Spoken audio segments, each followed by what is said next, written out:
या 5 बाजार समित्यांमध्ये सोयाबीनला मिळतोय 4,500 रुपयांच्या वरती भाव। तुमच्या सोयाबीनला भाव मिळणार का? शेतकरी बंधूंनो, ग्रामीण भागातील विशेष करून मराठवाडा, विदर्भ आणि मध्य महाराष्ट्रामध्ये प्रमुख पीक म्हणून सोयाबीन हे त्या ठिकाणी घेतलं जातं। सध्या सोयाबीनचा हंगाम चालू आहे, यासोबतच काही शेतकरी सोयाबीनची विक्री करताना दिसत आहे। यासोबतच बाजार भाव वाढेल या अपेक्षेने काही शेतकरी सोयाबीनची साठवण सुद्धा करताना दिसत आहे। परंतु सोयाबीनला खरंच बाजारभाव वाढणार का? केंद्र सरकारने देखील सोयाबीनला 5,328 रुपयांचा हमी भाव दिलाय। शिवाय पणन विभागाच्या मार्फत सुद्धा 30 ऑक्टोबरपासून सोयाबीनची खरेदी देखील त्या ठिकाणी सुरू होणार आहे।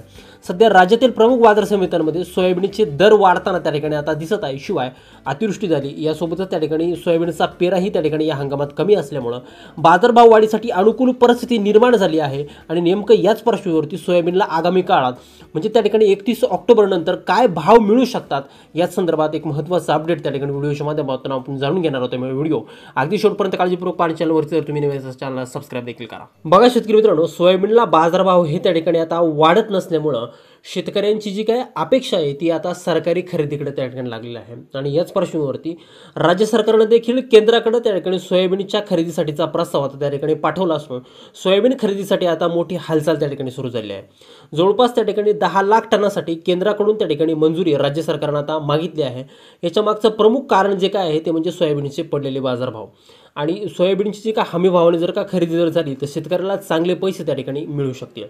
पहा शेतकरी मित्रांनो, आता बाजारभाव वाढीसाठी त्या ठिकाणी महत्त्वाचे घटक त्या ठिकाणी कारणीभूत आहे। मग त्यामध्ये त्या ठिकाणी जे काय सोयाबीनचं उत्पादन होणार आहे तर उत्पादनामध्ये त्या ठिकाणी जवळपास 20% घट त्या ठिकाणी होणार आहे। कारण जवळपास सोयाबीनचा जो काय पेर आहे तो त्या ठिकाणी 15 ते 17% त्या ठिकाणी कमी झाला होता आणि यामुळे उत्पादनात सुद्धा त्या ठिकाणी घट होण्याची शक्यता आहे। बघा, याशिवाय मध्य प्रदेशसारख्या राज्यामध्ये त्या ठिकाणी भावांतर योजना देखील त्या ठिकाणी चालू झाली आहे।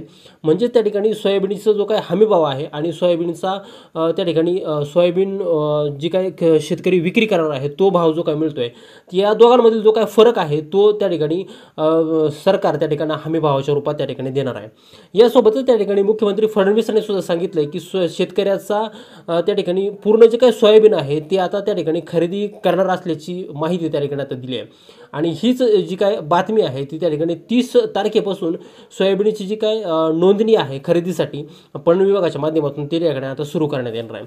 याशिवाय आपण जर का विचार जर केला तर सोयाबीनचे जे काय मुख्य ग्राहक आहेत ते म्हणजे पोल्ट्री उद्योजक। आता पोल्ट्री उद्योजकांकडून सुद्धा त्या ठिकाणी सोयाबीनची जी काय पेंड आहे तर त्यासाठी त्या ठिकाणी चांगली मागणी त्या ठिकाणी येत आहे आणि परिणामी पुढील काळात सुद्धा त्या ठिकाणी या मागणीमध्ये त्या ठिकाणी वाढ होण्याची शक्यता आहे। त्यामुळे सोयाबीनचे जे काय बाजारभाव आहे ते मुख्यत्वे करून सोयाबीनच्या बाजारभावावरून त्या ठिकाणी ठरवले जातात। कारण यामध्ये त्या ठिकाणी जवळपास आपण जर का पाहिलं तर त्या ठिकाणी 18 ते 20% दरम्यान तेल असतं आणि उरलेली जी काय हे असतं ती त्या ठिकाणी सोयाबीन असते। म्हणून सोयाबीनच्या बाजारभावावरती त्या ठिकाणी सोयाबीनचे बाजारभाव ठरले असतात। यानंतरचा जो काय महत्त्वाचा घटक आहे तो म्हणजे त्या ठिकाणी मागील महिन्यात झालेली अतिवृष्टी, या अतिवृष्टीमुळे जवळपास त्या ठिकाणी 65 लाख हेक्टर क्षेत्राचं त्या ठिकाणी आता नुकसान झालेलं आहे। मग यामध्ये त्या ठिकाणी मुख्यत्वे करून सोयाबीन होती, कापूस होता, याचं त्या ठिकाणी नुकसान झालं आहे। आणि याउलट त्या ठिकाणी यावर्षी त्या ठिकाणी मागच्या वर्षी बाजारभाव न मिळाल्यामुळे सोयाबीनचा पेरा देखील त्या ठिकाणी घटला होता। ते क्षेत्र त्या ठिकाणी ऊस असेल किंवा फळबागा असेल या क्षेत्राने त्या ठिकाणी घेतलं होतं आणि म्हणूनच त्या ठिकाणी सोयाबीनचं उत्पन्न देखील त्या ठिकाणी आता कमी होणार असल्याची माहिती त्या ठिकाणी बाजारभाव अभ्यासकांच्या कडून त्या ठिकाणी आपल्याला मिळत आहे। सोबतच त्या ठिकाणी देशांतर्गत त्या ठिकाणी भाव वाढ होऊ शकते असा एक अंदाज त्या ठिकाणी बाजारभाव अभ्यासकांच्या वतीने त्या ठिकाणी व्यक्त करण्यात आलेला आहे। आणि त्याचमुळं येणाऱ्या काळामध्ये सोयाबीनच्या भावामध्ये त्या हमी भावापेक्षा जास्त वाढ ही होऊ शकते असं बाजारभाव अभ्यासकांचं म्हणणं आहे। त्यामुळे शेतकरी मित्रांनो, तुमच्याकडे जर का सोयाबीन जर असेल तर रोजचे बाजारभाव रोज पाहून त्या सोयाबीनची विक्री जर का केली तर तुम्हाला नफा हा नक्कीच होऊ शकतो।